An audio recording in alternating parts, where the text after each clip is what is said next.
আমরা হেরে যাইনি, আমাদের কেবল থামিয়ে দেওয়ার চেষ্টা করা হয়েছে, কণ্ঠকে নীরব করার আয়োজন করা হয়েছিল, কিন্তু বিবেকের শব্দ কখনো স্তব্ধ হয় না।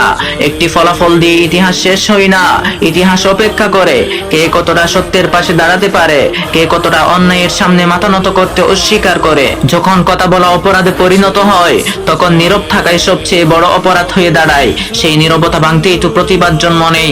আজ আলো ঢেকে রাখার চেষ্টা চলছে, কিন্তু আলো জানে অন্ধকারের আয়ু সীমিত, সূর্য কোনো অনুমতি নিয়ে ওঠে না। আমাদের পথ কঠিন, কারণ আমরা সোজা পথে হাঁটছি। বাঁকা পথে যারা অভ্যস্ত, তাদের চোখে সোজা পথই ভয়। এটা কোনো পরাজয়ের গল্প নয়, এটা অপেক্ষার ভাষা, এটা প্রস্তুতির নীরব সময়, যেখানে ভিতরে ভিতরে শক্তি জমে। যাদের মনে হয় সব শেষ, তারা জানে না বীজ যখন মাটির নিচে থাকে, তখনই সে সবচেয়ে বেশি জীবিত। আমরা ভেঙে পড়িনি, আমরা নিজেদের গুছিয়ে নিচ্ছি, কারণ যারা দীর্ঘ পথের যাত্রী, তারা হঠাৎ থেমে যায় না।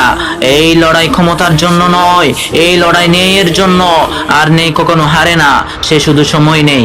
জয় আসবে চিৎকারে নয়, ধৈর্যে, ঘোষণায় নয়, দৃঢ়তায়। জয় আসবেই ইনশাআল্লাহ।